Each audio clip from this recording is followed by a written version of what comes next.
Okay, this is going to be a first for me on the channel, but we're going to have an unboxing video. Um, this came, this unboxing video is brought to you by a very special friend and subscriber to my channel, uh, Killerkork. So, without further ado, let's open this box up. I've opened it up partially, but let's open up and see what Killerkork has given me. All right. So we're going to look in here. Hopefully I got the camera angle so you can see good. And I'm going to be like the angry chicken. I'm going to put this garbage stuff away here. Okay. So what we got here, looks like this is some Horse Creek Chert raw. This is a raw piece. Look at that bullseye looking pattern in there. Okay, so I got a piece of this. Um, And like I said, I'm kind of probably not touch or work with too much of this material or any of the stuff that Killerkork gave me, because we're kind of planning on doing a little what do you call it, a little nap in. Probably go to a state park or somewhere and lay down some tarps and do a little nap in. So so I'm kind of keeping some of this stuff. I know that, so what some of this stuff is already. Hopefully you can see that where I'm setting it down. So I got that. That's a piece of Horse Creek Chert. This is a nice piece too. Look at the stripy coloration kind of thing going on with this. And this is Horse Creek Chert. This is raw, I guess. So I don't know. I'll have to spall it out, I think, and I think Killerkork has a way of heat treating it. So I don't know. He says it's raw, but I work on it, break it up, and spall it out, and then maybe we'll do some heat treating for it and see. I know Horse Creek Church very beautiful. I love the colors in that, the patterns. Okay, now let's see what else we got here. Okay, we got something interesting there. Let me take a little spittoon break here. I don't know if you knew, but yeah, I'm kind of like Sal. I like the chewing tobacco, blah blah blah, whatever on there. Oh, look at that! I know what this is.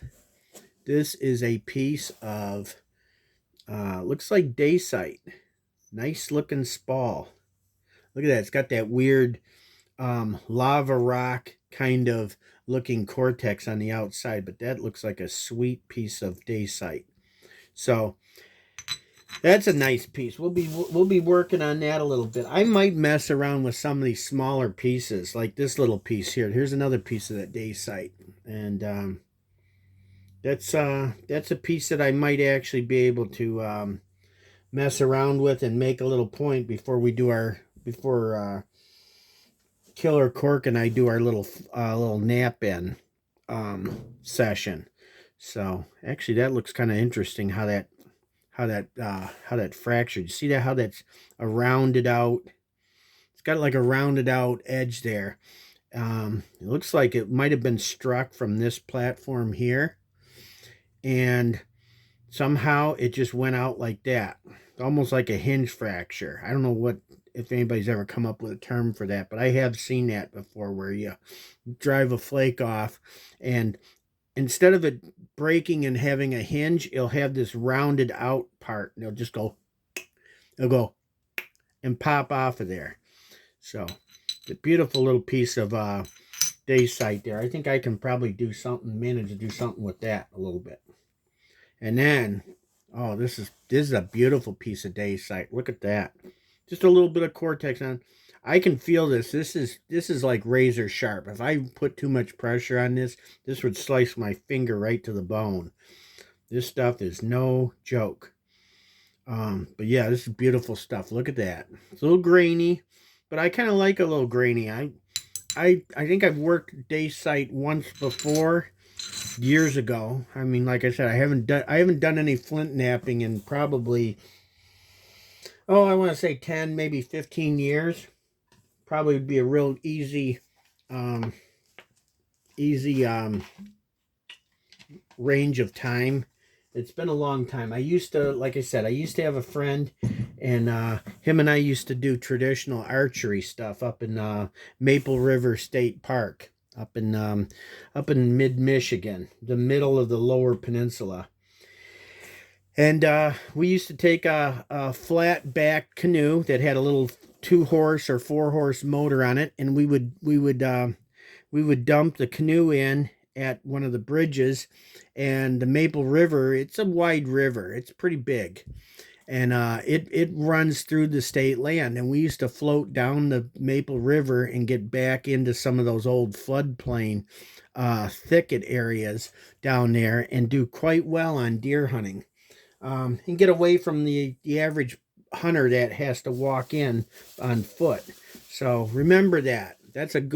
Remember that that's a good strategy for deer hunting. And if you got a river system nearby, is you dump your boat in, carry all your gear, and climbing tree stand, and you go in there and you set up, and you can get into some very little hunted land, areas that most hunters don't even get that far back in. But yeah, so that's like back in the day when I used to do a lot of that. And like I said, I showed on the previous video, this is an actual arrow that I would have been hunting with back at that time. This is a Brazilian agate um, arrowhead that I chipped out. And I used to just, like I said in the other video, I used to just get the cedar wood shafts from from archery supply place, and then I would do it. And you can see this is probably one of my first arrows. It's not very good. You can see that. I mean, that thing might not fly all that good with all them slots and spaces in there. That's kind of a janky fletching job on this arrow. But like I said, it's probably one of the first arrows I ever made. But yeah, so I'll just set that right there for now. But I know you guys like to see that because never have seen any flint knapping abilities that I've had. And I know you guys want to see me do some knapping. So, I know what this is. I'm going to save that because that's a wonderful piece. They're all wonderful pieces that Killerkork gave me. But my God, that's a rare piece right there. That's something pretty rare. It's probably about as rare as this Horse Creek chert material. Actually, like I said, I only have one piece in my collection that I found down in southern Ohio that was made out of that Horse Creek chert. And it's kind of a unique and special point for me because Horse Creek chert is it's found considerably far away from southern Ohio. It's Horse Creek, I think, comes from like Tennessee, Alabama kind of thing. So, and here we go. We got another nice piece of dacite. This one looks like it has a couple challenges to it. You got this big scoop out right here. That probably just have to break this whole side off, and then just kind of look at it and try and make the biggest thing you can out of that. But that should flake very well, and should be able to get something out of it, even if it's a thick clunky point, which at this point, being that it's been years since I've flint knapped, I would be happy with a thick clunky point. And like I said, I'm never been really into the making the big gigantic blade kind of thing. I mean, someday I might like to make a 16-inch, blade, but or a 10-inch or 12-inch blade, but I'm more into the making stuff that's similar to what I used to go out and find, because and just a representation of artifacts that are made from there. Now look at this baby. Look at this big beauty. That is a sweet looking piece of dacite. Probably can't preserve the whole length of this point when I start knapping it because you see how it's got a major curve in it. But what I'm thinking is if I can break this piece off here, break this right off, then I'll have this whole area right here, and that's pretty straight. So I'll have this whole big area here. I can make a decent sized blade out of that, just as long as I can thin it down. The only other problem is right there. In fact, you know what? That's exactly what happened there. That's where that came from. So this flake that had that weird rollout hinge on it. That's what had happened. It came off. It was struck and it came off like that. And that's the exact same matching spot where it came from. Right there. So, actually, I might actually be able to sit here and piece these up together there and see. But, so, got some nice, very nice day sight. That stuff I'm excited to work because I've worked a lot of other stuff, but not quite like that. And this looks like a little biface out of that Horse Creek shirt that looks like Killerkork had been napping on or working on. I don't know why he gave me this. Maybe he wants to see if I can get something out of it that's nice. Well, we'll see. That might be something to start with when we do our little nap in. I can try to take care of that. The biggest problem is to thin this bulb percussion area out. I think that would be the base right there. And then I would just continue with the rest of this being the whole tip. And probably try to preserve that dark spot because I like these dark spots in these pieces. They kind of look cool like that. So anyhow, let's see. Can you guys see all the good stuff laying out there? Okay. So moving right along, looks like we got another couple little pieces here. There's another little piece of day sight. I can probably make a little small point out of that. And then I got this piece, which actually kind of looks like it's double flow, or maybe it is a triple flow. This is some very high glossy, beautiful obsidian here. This is real obsidian, but fortunately, I don't think I got a flashlight handy. Let me see if I got a flashlight here in my pocket. Usually always carry something there. But this is translucent. And as you can see, the light can pass through it. It's got a little bit of banding in there, a little bit of dark stuff in there. Trying not to blind you guys because I don't want anybody to be blinded. But yeah, you can see light can pass through that beautifully. The day sight, light doesn't really pass through that. Well, maybe in the real thinnest areas it might show light through there, but the day sight is pretty much it's pretty opaque. Now this piece here, there's another beautiful piece of obsidian. And let's take a look at this with a flashlight. Looks like it's got a little bit of graininess to it. Could be like a silver sheen. It's not translucent from what I can see. But yeah, that could be a nice piece too. It's got a little ash pocket there, right there, and there's another one there. But we don't care about ash pockets. We just, at this point, in my napping success or napping career, I don't sweat that stuff. I'm just happy to have something to work. So, yeah, so it looks like we got some glossy black butter obsidian. This might be like a double flow right here. That seems a little almost more glossier than this this black butter looking obsidian here. So yeah, so we got some pretty nice looking stuff here. And we got another, this is a big chunky piece of the this might be the black butter too. I'm not sure. Let me see. It's got a little translucency to it. I don't know if there's much we can do with this piece. This piece is pretty darn thick. Actually, I might be able to try and make a marble out of this.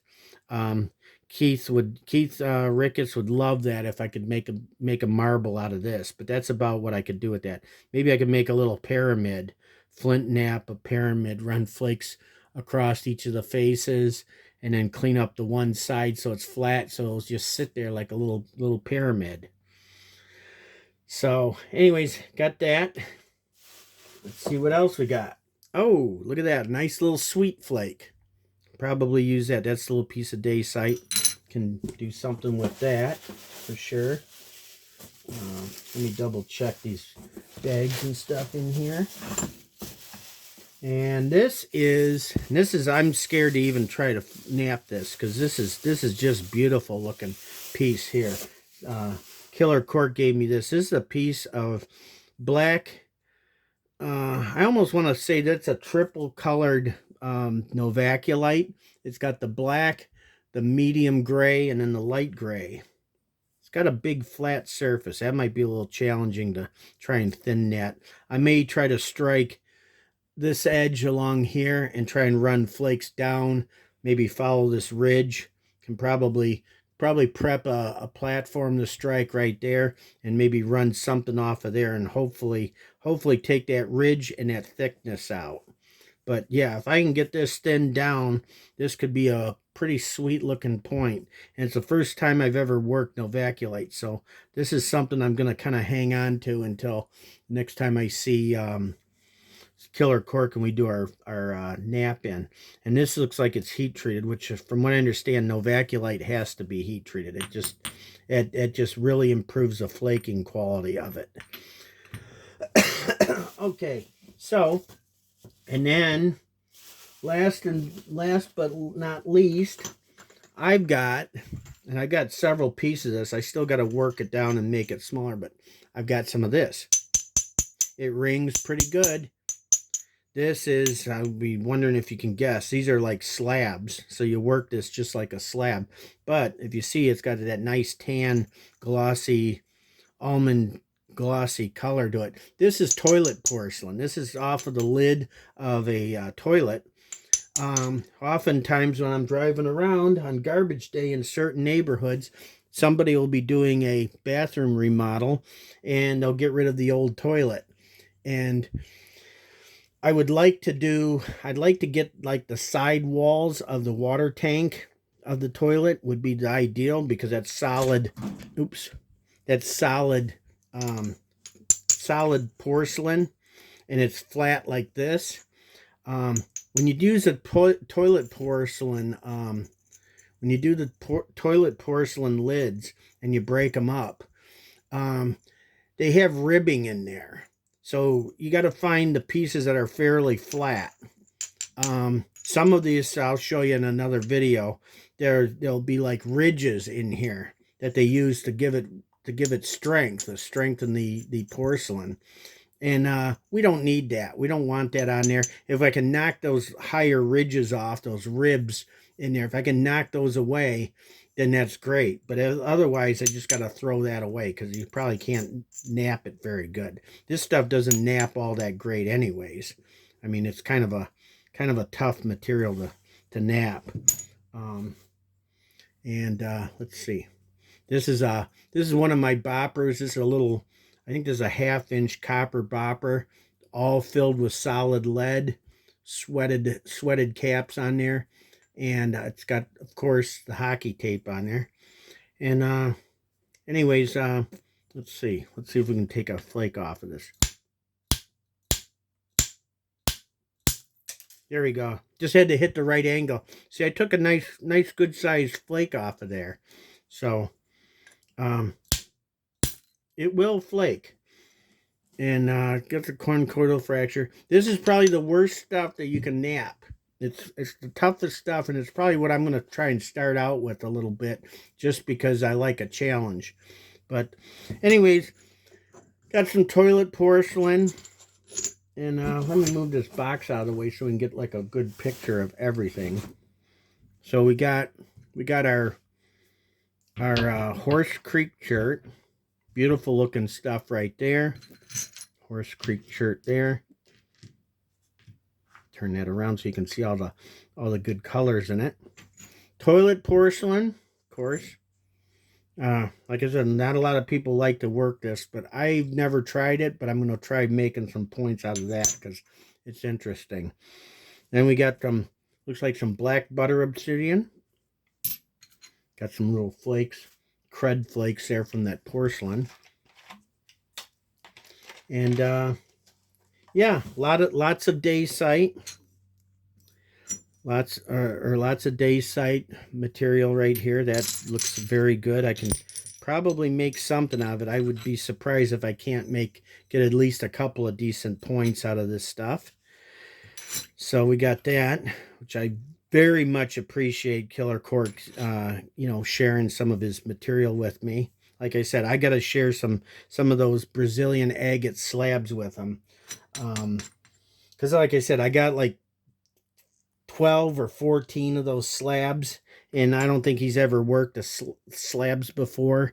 And that's kind of what I used to use most of the time. I used to just order Brazilian agate slabs and work them down like this and make a nice point like that. So so it'll be interesting. But that's that nice piece of novaculite. And then this is some of that landscape cobble. And a lot of you subscribers to the channel have chimed in and said that this is probably some type of a hornstone. It's probably like a Tennessee or a Kentucky type of hornstone, because most of the hornstone that I'm most familiar with is the Indiana hornstone. That's a lighter blue gray, and it comes in a kind of a limestone cortex that's kind of thick. I call it that orange peel. It's got a lot of that orange peel on. This stuff is a hornstone also, from what everybody says, and it has a very, very thin cortex. So this will be interesting to try knapping versus the Indiana hornstone that I'm most familiar with. So this is what we got to work with for the next few weeks or months, and that I got some other material out in my other box. But for now, yeah, this is kind of a nice little start to some flint knapping material. I'd like to try knapping some bottle glass, but I gotta find some bottle glass. Um, I can do like the 40-ounce beer bottles. They give you a pretty good sized bottom to them to nap. Um, what I'd like to do is go out to my aunt's farm where I deer hunt, and on the farm there's a dump. It's on the edge of like a ridge. There's like a flat farm field, but there's like a ravine that goes down towards a creek bottom, and they used to dump their garbage out there. I find all kinds of sheet metal roofing, all kinds of crap out there. I think if I went out there in this next fall when the leaves fall off and bring a rake out there with me, I can rake up the leaves and get them away from all the debris out there in the old dump. And maybe I might be lucky and score some of those old Clorox bleach bottles, that brown bottle glass from the old Clorox bleach bottles. So anyhow, always having my eyes open for anything to nap and to work on. So we'll catch you in the future here, and hopefully we'll try and do some napping, or maybe I'll do some napping off camera and show you what I make. So anyways, until next time, enjoy, have fun, keep napping, like, share, subscribe, comment. It all helps out the channel, and I'll catch you on the next one. So peace out. Looks really good, all this stuff.